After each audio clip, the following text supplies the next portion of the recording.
अस्सलाम वालेकुम, क्या हाल चाल है। उम्मीद है कि आप सब खैरियत से होंगे। Welcome to the diet and doctors channels. Today discuss about the acne. Acne होती क्या है, एक्नी से कौन कौन से लोग सफ़र करते हैं। एक्नी जो है ये कॉमन स्किन की कंडीशंस है जो कि आपके पोर्स अगर ओपन हो गए हैं तो भी आपको एक्नी हो सकती है। अगर आपके पोर्स क्लोज भी हैं तब भी आपको एक्नी हो सकती है, क्योंकि मेंटेनेंस पे जब पोर्स नहीं होंगे, ठीक है, जब वो इजी सही तरीके से क्लोज नहीं होंगे तो आपको एक्नी को फेस करना पड़ेगा ही पड़ेगा, ठीक है। जब एक्नी के पोर्स ओपन होंगे या आपको मतलब कि ब्लैक हेड्स प्रॉब्लम देखने को मिलते हैं या वाइट हेड प्रॉब्लम्स देखने को मिलते हैं, ये सारे मसले मसाइल आपको देखने को मिलते हैं जो कि आगे जाके पिंपल की शक्ल में आपको मिलते हैं, ठीक है। पिंपल्स में पस भी पड़ सकती है, ठीक है, पिंपल्स में ब्लड भी हो सकता है, ठीक है। वो सारी चीज़, वो जितने भी मतलब कि आप साइन एंड सिम्टम्स देखते हैं वो सारे एक्नी में आ रहे होते हैं। एक्नी का अगर दूसरा नाम लिया जाए उसको हम मेडिकल नेम में अगर देखें एक्नी मुलेरियस कहते हैं, ठीक है। एक्नी में अगर हम देखें, एक्नी में हमारे पास वाइट हेड आ जाता है, ब्लैक हेड्स आ जाते हैं, पेप्यूले आ जाते हैं, ठीक है, पेप्यूलाई आ जाते हैं, नोड्यूल्स होते हैं, पेस्ट्यूला। इस किस्म की आपको जितनी भी प्रॉब्लम्स होंगी स्किन से रिलेटेड उसे हम किस में लेते हैं, एक्नी में।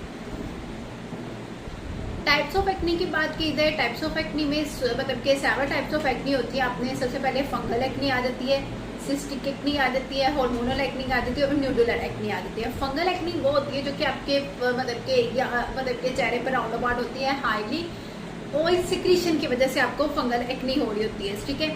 सिस्टिक एक्नी वो होती है कि आपका जहाँ पे हार्डनेस फॉर्म आ जाती है, मतलब कि आपकी स्किन वहाँ पे हार्ड हो जाती है, वहाँ से हेयर की फॉलिकल्स रूट्स निकलना शुरू हो जाते हैं, उसे हम सिस्टिक एक्नी कहते हैं।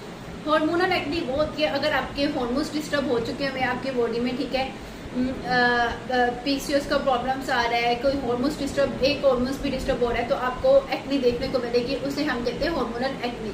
नोड्यूलर एक्नी वो होती है जो कि आपको हेल्थी है जिसमें ब्लड और पस दोनों मौजूद होते हैं, मतलब कि एक रेड कलर का बम्प बन जाता है उस सरफेस एरिया पे, ठीक है, जो कि लास्ट स्लाइड में आपको मैंने दिखाया भी, ठीक है। उस शक्ल की अगर होगी एक्नी तो उसे हम नोड्यूलर एक्नी कहते हैं। इसके बाद आ जाता है कि आपकी बॉडी पे एक्नी कौन कौन से ऐसे बॉडी के पार्ट है जहाँ पे एक्नी बहुत ज़्यादा हमें देखने को मिलती है। उसमें फेस आ जाता है, फोरहेड आ जाता है, चेस्ट आपकी आ जाती है, शोल्डर्स आ जाते हैं, ठीक है, शोल्डर्स का राउंड अबाउट एरिया, ठीक है। अपर बैक मतलब कि अपर जो हमारा इतना पार्ट है उसकी बैक साइड एरिया में, ठीक है, फ्रंट नहीं बैक में। अगर चेस्ट पे अगर फ्रंट की बात की तो सिर्फ चेस्ट पे होता है, ठीक है। ऑयल ग्लैंड सिक्रीशंस की वजह से आपको एक्नी देखने को मिलती है। अगर हाईली ऑयल की सिक्रीशन हो रही है तब भी आपको एक्नी हो सकती है। अगर ऑयल सिक्रीट आउट भी नहीं आपकी बॉडी से हो रहा तब भी आपको एक्नी देखने को मिलती है। इसलिए कहा जाता है कि अगर ऑयल एक नॉर्मल क्वांटिटी में सिक्रीट आउट होगा तो आपको एक्नी नहीं होगी, आपको स्किन रिलेटेड प्रॉब्लम फेस करने नहीं पड़ेंगे, ठीक है। इसके बाद कुछ साइन एंड सिम्टम्स की बात कर ली जाए। साइन एंड सिम्टम्स में देखा जाए तो किस वजह से एक्नी होती है। अगर आपके जो स्किन के 3 लेयर्स होती हैं, एंडोडर्मस, ठीक है, एपिडर्मस, डर्मस और सबक्यूटेनियस ग्लैंड्स होते हैं। जब एपिडर्मस जो कि आपकी ये वाली स्किन है, ठीक है, ये स्किन है, ठीक है, एपिडर्मस, ठीक है, इसके नीचे एपिडर्मस है, फिर उसके नीचे सबक्यूटेनियस ग्लैंड है, ठीक है। जब इस पे इफेक्ट हुआ हम कोई क्रीम में लोशन वगैरह जेल्स वगैरह लगा के उसे रिसॉल्व करने की कोशिश करते हैं, बट ऐसा नहीं करना होता। हमें 1 to 2 डेज स्टे करके फिर उससे फिर उससे मतलब कि क्रीम जेल्स की तरफ जाना चाहिए। नहीं कि अभी हमें पिंपल नजर आए हम फौरन वो क्लीन अप करने शुरू कर दें, नहीं, ऐसा बिल्कुल भी नहीं करना चाहिए। अगर आपको थोड़ा सा पिंपल नजर आ रहा है, आप अपने फेस की क्लींजिंग करो, उसे अच्छे से मॉइस्चराइजेशन करो। इससे पहले तो इस राउंड अबाउट करो, फिर ठीक है, फिर यूज करो, फिर यू राउंड अबाउट करो, मतलब कि यू साइज के पाम से नहीं करना होता अपने फेस को रब, ठीक है। पाम से जब रब करोगे, क्योंकि ये हीट प्रोटेक्शन होती है, जब आपकी स्किन पे हीट जाती है देन पिंपल्स क्लीन आउट होते हैं, ठीक है। हमेशा कोशिश करो कि इस सर्कल में राउंड अबाउट करो। यूँ तो लगा लिया, फिर इस मतलब कि जब आप उसकी क्लींजिंग कर रहे होते हो तो इस तरीके से उसकी स्क्रबिंग क्लींजिंग इस तरीके से करो, ठीक है। यूँ करोगे, हाई प्रेशर दोगे, अगर यूँ करना भी है तो लो प्रेशर से दे के करना, ठीक है। अगर हाई प्रेशर से करोगे तो नुकसान होगा आपको, वो मतलब के एक्ने वगैरह के प्रॉब्लम्स को देखने को मिलती है, ठीक है। जब कोई सबक्यूटेनियस ग्लैंड पे आपको कोई बैक्टीरिया, वायरस इन्फेक्शन या फंगस वगैरह इफेक्ट करती है देन आपको पिंपल्स क्रिएट होते हैं आपके फेस पे, ठीक है। तो जिस वजह से हमें फिर हम एक्नी को ट्रीटेबल करने की तरफ जा रहे होते हैं, ठीक है। इसके बाद आपके पास आ जाते हैं पिंपल्स सिम्टम्स की बात कर लीजिए। पिंपल्स आ जाते हैं, ठीक है, जो कि पस्ट्यूलस के बने होते हैं, ठीक है, जिसमें पस फिल्ड होती है, ठीक है। हाईली पस बना होता है, जिसका एक मुंह भी बना होता है, ठीक है। पेप्यूलस आ जाते हैं जो वो स्मॉल होते हैं बट डिसकलर्स होते हैं, बट नड्यूल्स में रेड कलर का बम्प बना होता है, ठीक है। सिस्टिक आ जाता है, ये पेनफुल होता है। लंप मतलब कि जो लंप होता है अंडर द स्किन होता है, मतलब कि फिर हम उसे प्रेस करके फिर उसे क्लिनजिंग या कोई ट्रीटमेंट लेके फिर उसे रिमूव करवाते हैं, ठीक है। व्हाइट हेड आ जाते हैं। व्हाइट हेड में क्या होता है जी, पोर्स क्लोज हो चुके होते हैं और उसमें पस पड़ चुके होते हैं, ठीक है। ब्लैक हेड में क्या होता है, पोर्स ओपन होते हैं, फिर भी उसमें मतलब कि कोई ऐसे केमिकल इफेक्ट आके अटैक करके जिस वजह से आपको ब्लैक कलर के डॉट नजर आते हैं। ये मोस्टली ब्राउन अबाउट नोज होते हैं आपके इस एरिया में चेस्ट स्किन में देखने को मिलते हैं, ठीक है। पेप्यूला क्या होता है, जिसमें उभार होता है, ठीक है। वो एक उभरा किस्म का बाहर की तरफ शेप निकली होती है, उस किस्म को हम कहते हैं पेप्यूलास, मतलब कि एक्ने, ठीक है। ये आगे मैंने दिखाया हुआ व्हाइट हेड की एक्ने कैसी होती है, ठीक है। ब्लैक हेड्स में ब्लैक कलर के स्पॉट नजर आ रहे होंगे, व्हाइट हेड में आपको व्हाइट कलर के स्पॉट्स नजर है। पेप्यूला में सिर्फ मतलब के स्किन रैशेस की तरफ जा रही है, ठीक है। पेस्ट्यूला में मतलब के वाइट मतलब के किस्म का पम्प भरा पड़ा हुआ वो आ जाती है, ठीक है। नड्यूल्स में मतलब के बाई की तरफ उभरा होता है, उसमें भी पास होती है और ब्लड भी होता है और रेड कलर का पम्प होता है, ठीक है। सिस्टिक में होता है कि मतलब के डैमेज हो जख्म की किस्म का आपका बना होता है, उसे हम कहते हैं सिस्टिक एक्नी।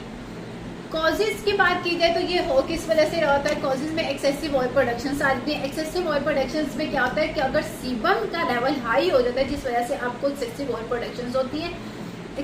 सीबम का जो हाई होता है इसकी प्रोडक्शन वगैरह ये मेल और फीमेल दोनों में देखी जाती है। हम ये नहीं कहते कि सिर्फ फीमेल्स में ज़्यादा होते, नहीं, मेल्स को भी देखने को मिलती है और फीमेल्स में भी हो सकती है, ठीक है। बैक्टीरिया के अटैक करने की वजह से हो सकता है, ठीक है। डेड सेल, अगर आपकी बॉडी पे कोई डेड सेल्स हैं, ठीक है, उस वजह से भी हो सकते हैं। इन्फ्लेमेशन रिएक्शंस की वजह से भी हो सकते हैं। इन्फ्लेमेशन रिएक्शंस किस्म के आ जाते हैं, डाइट आप अच्छी नहीं ले रहे, हाई फास्ट फूड की तरफ रहते हो, ठीक है, अपनी प्रॉपर डाइट नहीं लेते, मैदे वगैरह की चीज़ें जैसे कि बेकरी आइटम्स खाते हो, बर्गर, शवारमा, पिज्ज़ा, उन सब की वजह से भी आपको एक्नी देखने को मिलती है। ट्रिगर्स ऑफ एक्नी मतलब कि अगर टाइट वेयरिंग क्लॉथ पहनते हो, ठीक है, अपने आप को टाइटली क्लोज करके रखा हुआ है, स्ट्रेस फैक्टर में हो किसी तो भी आपको एक्नी को देखने को मिलती है, ठीक है। हाई इंटेक ऑफ मेडिकेशंस का ले लो, एंटीबायोटिक का इंटेक ज़्यादा करने की वजह से भी आपको एक्नी को देखने को मिलता है, ठीक है। फिर अगर आप एक्नी को हो गई है, हम उसे पिकलिंग करते हैं, बार बार उसे मतलब के छीलते हैं, फिर एक्नी वहाँ पे दाना निकल आ जाता है, तो वो फिर जब दाना निकला जब छीलते हो वहाँ पे वो स्पॉट भी छोड़ जाता है, निशान भी छोड़ जाता है और आपको उधर प्रॉब्लम्स क्रिएट भी कर देता है। फिर वो भरते, अगर दाना निकला एक जगह पे निकलता है, जब आप उसे छीलोगे फिर वो राउंड अबाउट सारा भरता कह लो कि वो ज़्यादा एरिया को कवर कर जाता है, ठीक है। इसलिए कभी भी इसे छीलना नहीं चाहिए, ठीक है। हार्मोन्स एंड एक्ने की बात की जाए, हार्मोनस एक्ने की भी होती है, ठीक है। वो किस वजह से होती है, अगर आपकी बॉडी में एस्ट्रोजन प्रोजेस्टेरोन के जो लेवल है वो डिस्टर्ब होते हैं, तो इस वजह से भी आपको हो सकती है। इसलिए फिर जब हमें हार्मोनल एक्ने होती है तो हम फिर एस्ट्रोजन और प्रोजेस्टेरोन की थेरेपी करके उसको ट्रीटेबल कर देते हैं ताकि उसके हार्मोन्स बैलेंस में आए और वो पेशेंट ट्रीटेबल की तरफ जाए। अब हार्मोन्स की एक्ने कहाँ पे होती है, आपके इस राउंड अबाउट आपको एक्ने हो रही थी, ठीक है। टीन एज एक्ने आपको यहाँ पे भी होगी, यहाँ पे भी होगी, हर जगह, बट हार्मोनल जो एक्ने होगी वो आपको सिर्फ इस अबाउट में मिलेगी, ना यहाँ पे मिलेगी, ना यहाँ पे होगी, यहाँ पे बस ये हिस्सा सर्वस उसने कवर किया होगा, ठीक है। मेंस्ट्रुअल साइकिल दो किस्म की होती है, फॉलिकुलर फेस होता है और ल्यूट्रल फेस। इन दोनों फेस में आपको हो सकती है अगर दो एस्ट्रोजन लेवल डिस्टर्ब होते हैं, क्योंकि इनकी रेंजेस होते हैं कि एस्ट्रोजन इतना प्रोड्यूस होना है, टेस्टोस्टेरोन इतना होना है और प्रोजेस्टेरोन इतना होता है। अगर इनमें डिस्टर्बेंस आती है तो फॉलिकुलर फेस में भी हमें एक्ने को देखने को पेशेंट मिलते हैं और ल्यूट्रल फेस में भी। ये नहीं कहा जाता कि सिर्फ ल्यूट्रल फेस में एक्ने हो सकती है, नहीं, फॉलिकुलर में भी हो सकती है और ल्यूट्रल में भी हो सकती है। डायग्नोज किस तरीके से करोगे, आप कुछ क्वेश्चंस करते हैं पेशेंट से डायग्नोज करने के लिए, ठीक है। टेस्ट की अगर बात की जाए तो अगर आपको बहुत ज़्यादा हाईली एक्ने होती है तो फिर हम यहाँ से मतलब कि उसका टेस्ट स्क्रीनिंग स्किन को पील ऑफ करके फिर उसे लैब में भेजते हैं, विजिट करवाते हैं, फिर उसका जो टेस्ट आता है फिर उस हिसाब से हम उसका ट्रीटमेंट करते हैं।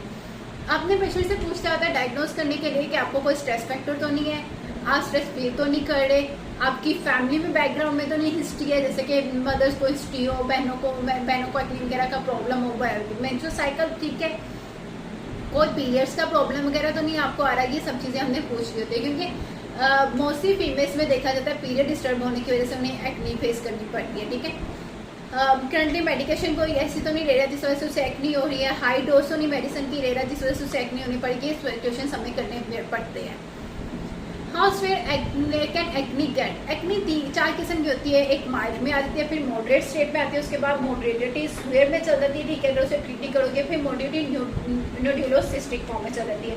जैसे कि अगर हमने 1 स्टेज पर उसे नहीं ट्रीट किया, वो गेट 2 में चल जाती है, मतलब कि मल्टीपल पम्प्स बन जाएंगे, पस्टूलस बन जाएंगे, जो कि आपके फेस को डिस्टर्ब कर देते हैं, ठीक है। अगर हमने ग्रेड 2 पे भी नहीं ट्रीट किया, फिर वो ट्रिपल हो जाएंगे, ठीक है। इस तरीके से फिर हम उसे ग्रेड 1 पे ही ट्रीट करें तो बेहतर रहता है हमारे लिए। ट्रीटमेंट में हम कुछ एंटीबायोटिक पेशेंट को देने, एज़ैलिक एसिड की मेडिसिन आती है, ओरल कॉन्ट्रासेप्टिव जो होते हैं, ये हम हार्मोन्स के जो प्रॉब्लम हो तो हम ओरल कॉन्ट्रासेप्टिव मेडिकेशन देते हैं उसे। ये तब देते हैं जब अगर आपकी गायनाकोलॉजिस्ट रेफर करते हैं, अगर आप बहुत ज़्यादा एबिलिटी रखते हो अपने अंदर के पेशेंट को ट्रीट करने के टाइम, फिर आप भी उसे रेफर कर सकते हो, ठीक है। कॉन्ट्रासेप्टिव मेडिकेशन में वो होते हैं आपके हार्मोन्स लेवल को देख के देन रेफर की जाती है कि उसकी कितनी डोज देनी, कितनी डोज नहीं देनी। सैलिक एसिड आ जाती है, एंटी एंडोगोनिज्म आ जाती है, ठीक है। एंटी एंडोगोनिज्म जो होती है ये जो सीबम की प्रोटेक्शन होती है उसे इंक्रीज करती है, ठीक है, ताकि आपकी बॉडी में ओएस की प्रोटेक्शन नॉर्मलाइज हो सके और आप ठीक तरह एक्नी के प्रॉब्लम की तरह से सेफ साइड की तरफ मूव कर सकें। आइसोटेटिडियोन आ जाता है, ये विटामिन ए का सोर्स होता है, विटामिन ए का डेप्सोन जेल आ जाती है, वो भी हम लगा सकते हैं। रेटिन और विटामिन ए का कैप्सूल्स आ जाता है आपके पास। थेरेपीज कुछ आ जाती है, उसमें लाइट थेरेपी आ जाती है, जो कि हमारे पास ये आपने देखा होगा, हम अगर हाइड्रा फेशियल करवा देते हैं, रेड लाइट ब्लू लाइट किस्म की थेरेपीज हमें हो रही थी, वो लाइट थेरेपी हाइड्रा फेशियल से आ जाती है। केमिकल पिलअप में ये करते हैं कि हम जो डैमेज स्किन होती है उसे रिमूव करके उसमें मतलब कि इंजेक्शन इंजेक्ट करते हैं, स्टीरॉइड के इंजेक्शन आ जाते हैं, ठीक है, ग्लूटाथायोन के इंजेक्शन आ जाते हैं, फिर उसे हमें डिट्रेटेबल कर देते हैं, ठीक है। ड्रेनेज भी सेम केमिकल पिलअप की तरफ होती है, स्टीरॉइड के इंजेक्शन लगाते हैं, कुछ होम्योपैथिक मेडिकेशन आ जाती हैं, और एक ऑयल आ जाता है, वो एक के लाइक एज अ सीरम होता है जिसका नेम है tea tree oil. Basic physiology की बात की जाए, ये होती किस वजह से, जैसे कि किसी को कैसीन से प्रॉब्लम है, ठीक है, फूड एलर्जी है, ठीक है, वो अगर वो कैफीन लेगा, जाहिर बात है उससे एलर्जी है, तो वो एंटीबॉडीज क्रिएट कर देगा आपकी बॉडी में। जब एंटीबॉडी क्रिएट हो जाएंगी, और एंटीबॉडी है ही किसका मतलब कि फैक्टर, मतलब कि वो क्या फंक्शन करते हैं हमारी बॉडी में, इम्यून सिस्टम को एक्टिव कर रहा होता है, रिस्पॉन्स को एक्टिव। जब इम्यून सिस्टम आपकी रिस्पॉन्स एक्टिव हो गया तो आपकी बॉडी में 2 ऐसे फैक्टर होते हैं जो कि एक्टिव होते हैं, न्यूट्रोफिल्स और हिस्टामाइन, जो कि एक्नी के फेस को लेके जा रहे होते हैं। हिस्टामाइन जो होते हैं वो इंक्रीज करते हैं ब्लड की मोबिलिटी को इन स्किन में। जब जितनी ब्लड की मोबिलिटी, जैसे कि मैंने आपको बताया, जितना रब करोगे ब्लड की मोबिलिटी इंक्रीज होगी तो आपको एक्नी होगी, ठीक है। न्यूट्रोफिल्स जो होता है, अगर एक्नी बन चुकी है उसको स्कार प्रोवाइड करता है, मतलब उसके सिस्ट बन जाता है, ट्रैप कर दो, उसको शेप में लेके आ जाता है, ठीक है। डाइट की बात की जाए, डाइट में आपके पास पैलियो डाइट आ जाती है, जिसमें हम लो शुगर डाइट देते हैं, हाई प्रोटीन डाइट देते हैं, मॉडरेट फैट देके हम इसका ट्रीटमेंट कर रहे होते हैं, ठीक है। फास्ट फूड, बेकरी आइटम्स, ठीक है, किसी चीज़ से उससे एलर्जी होगी वो चीज़ें हम उसके बंद कर देंगे, ठीक है। और उसका तब तक हमने उसका कोई अल्टरनेट सोर्स भी नहीं पेशेंट को देते, ठीक है। ये था आपका एक्नी का लेक्चर। इसमें कोई मसला साइड कोई क्वेश्चन हो आप मुझसे पूछ सकते हैं। इसके अलावा कोई भी क्वेश्चन हो आप मुझसे ग्रुप में डिस्कशन कर लो, या क्लास स्टार्ट होने से पहले आप मुझसे डिस्कशन कर लेना, ठीक है। Thank you so much. अपना ख्याल रखना, मुझे अपनी दवाओं में याद रखना। अल्लाह हाफिज़, टेक केयर, बाय बाय।